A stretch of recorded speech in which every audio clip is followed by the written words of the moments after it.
আমি আপনাদের সাথে সংক্ষেপে কোরআনের প্রথম দিকের নাজিলকৃত আয়াতগুলো সম্পর্কে কথা বলতে চাই। প্রথম দিকের নাজিলকৃত সূরাগুলোতে সম্ভবত সবচেয়ে বেশি যে বিষয়ে আলোকপাত করা হয়েছে তা হলো পরকালীন জীবনের ধারণা, কিয়ামত দিবস, জান্নাত, জাহান্নাম, হিসাব নিকাশ, পৃথিবীর ধ্বংস হওয়া, এই জীবনের পর আমাদের পুনরায় জীবিত করা। এই পরকালীন বিষয়গুলোর উপর বারবার আলোচনা করা হয়েছে, বারবার এবং বিস্তারিত আলোচনা করা হয়েছে। এখন প্রশ্ন হলো, কেন? ইসলামের প্রধান মূল প্রতিপাদ্য বিষয় পরকাল হওয়ার উপকারিতা কী, বিশেষত প্রাথমিক অবতীর্ণ সূরাগুলোতে যখন ইসলামের মূল ভিত্তি প্রতিষ্ঠা করার চেষ্টা চলছিল।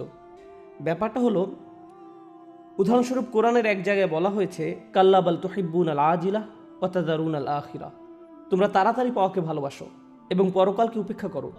আমরা যে কোনো জিনিস দ্রুত ভোগ করতে চাই বা দ্রুত পেতে চাই, বিশেষ করে ভালো জিনিস। আবার আমরা খারাপ জিনিস থেকেও দ্রুত মুক্তি পেতে চাই। এই মানসিকতাকে এই আয়াতে চ্যালেঞ্জ করা হয়েছে। এই মানসিকতার ফলে আমরা দেরিতে পাওয়া যাবে এমন বিষয়কে দূরে সরিয়ে রাখি। এখন যদি কেউ আপনাকে বলে পরকালীন মুক্তির ব্যাপারে তোমার আরও সচেতন হওয়া উচিত, আপনি তখন ভাবেন এই মুহূর্তে আমার আরও বড় বড় বিষয় নিয়ে চিন্তা করার আছে, যেমন চাকরি, টাকা পয়সা, পারিবারিক বিষয়, ব্যক্তিগত বিষয় ইত্যাদি। আমাকে এখন পরে আসা বিষয়ের চেয়ে বর্তমানের বিষয়গুলোর প্রতি অগ্রাধিকার দিতে হবে। কোরআন কি করে? কোরআন আমাদের সামনে বৃহৎ চিত্রটি তুলে ধরে। অন্য কথায়, আমি এখানে যাই করি না কেন তা তুচ্ছ বা অর্থহীন নয়। আফা হাসিবতুম আন্নামা খলাকনাকুম আবাসা ওয়া আন্নাকুম ইলাইনা লা তুরজাউন, তোমরা কি ধারণা করো যে আমি তোমাদেরকে অনর্থক সৃষ্টি করেছি এবং তোমরা আমার কাছে ফিরে আসবে না? অন্য কথায়, আমরা যেহেতু আল্লাহর কাছে ফিরে যাব, তাই এখানে আমরা যাই করি না কেন তার একটা উদ্দেশ্য আছে। সময়ের সাথে সাথে আমার কাজগুলোর মৃত্যু ঘটে না। আমি এখানে যে কাজই করি তার সবই রেকর্ড করা হচ্ছে। এই দুনিয়ায় যেমন আমার কাজগুলোর একটা প্রতিক্রিয়া প্রত্যক্ষ করা যায়, তেমনি পরকালও এর প্রতিক্রিয়া দেখা যাবে। এর কিছু উপকারিতা হলো, 1 নম্বর, এটা আমাকে আমার কাজ সম্পর্কে সচেতন করে তোলে। আমি শুধু পার্থিব ফলাফল নয়, বরং পরকালীন ফলাফলের বিষয়ে সাবধান হয়ে উঠি। এটা আমার থেকে এই ধারণা দূর করে দেয় যে আমি সকলের অগোচরে এই কাজটি সম্পাদন করেছি, আমি যা করেছি তা রেকর্ড হয়ে গেছে। 2, আমাকে এর জন্য জবাব দিতে হবে, আমার সকল কাজের জন্য আমি দায়বদ্ধ। 3, এর ফলে আমি উপলব্ধি করলাম যে আমাকে আল্লাহর কাছে বারবার ক্ষমা চাইতে হবে, কারণ আমি সর্বদা অসংখ্য ভুল করে থাকি। পরকালীন সচেতনতা আমাকে এমন মানুষে পরিণত করে যে আল্লাহর নিকট সবসময় ক্ষমা চাইতে থাকে। এর ফলে আমি দিন দিন আল্লাহর নিকটবর্তী হতে থাকি। সুতরাং পরকালীন ধারণা আমাকে আল্লাহর নিকটবর্তী হতে উৎসাহিত করে, কারণ ইসলামের মূল সবসময় আল্লাহ। এটা সবসময় আপনাকে আল্লাহর দিকে ফিরিয়ে দেয়। এমনকি জান্নাত জাহান্নামের আলোচনার মূল পয়েন্ট হলো, এটা আমাদেরকে আল্লাহমুখী করে তোলে। অতঃপর পরিশেষে এবং সবচেয়ে গুরুত্বপূর্ণ বিষয় হলো, আমরা কোনো কিছুকেই তুচ্ছ মনে করি না। অন্য কথায়, এই দুনিয়ায় আমাদের সময়কালকে আমরা গুরুত্বহীন মনে করি না।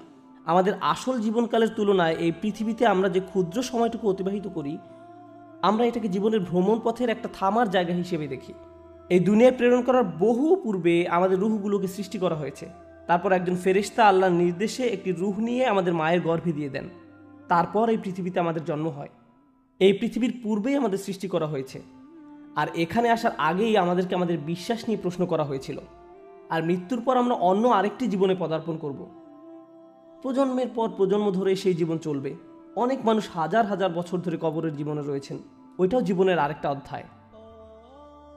আমরা এটাকে জীবনের সমাপ্তি হিসেবে দেখি না। সুতরাং আপনি যখন এভাবে জীবনের ভ্রমণ পথের সবগুলো থামার জায়গা নিয়ে চিন্তা করবেন, আপনি উপলব্ধি করতে পারবেন যে এই জীবন, অর্থাৎ এই পৃথিবীতে আমার জন্ম থেকে মৃত্যু পর্যন্ত সময়কালটা আসলে এই ভ্রমণের সবচেয়ে সংক্ষিপ্ত সময়কাল। আর এই সংক্ষিপ্ত সময়কালটাই আমার সামনের অনন্ত জীবন কিভাবে কাটবে তা ঠিক করে দেবে। আমার অনন্ত জীবনের সুখ দুঃখ দুনিয়ার এই সংক্ষিপ্ত জীবনের উপর নির্ভরশীল। তাই এই দুনিয়ার প্রতিটা মুহূর্ত গুরুত্বপূর্ণ। প্রতিটি মুহূর্ত আমার কাজে লাগাতে হবে, উত্তম কাজে তা ব্যয় করতে হবে। ফ্রি টাইম বলে কিছু নেই। ফ্রি টাইম বলে কোনো কিছুর অস্তিত্ব নেই।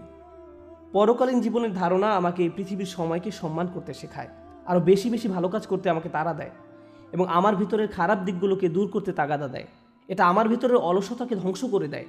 আপনার যদি নিজেকে অলস মনে হয়, তাহলে পরকালের প্রতি বিশ্বাসটা যথেষ্ট মজবুত কিনা চেক করে দেখুন, কারণ পরকালীন বিশ্বাস আপনার ভিতরে এই সেন্স অফ আর্জেন্সি তৈরি করার কথা।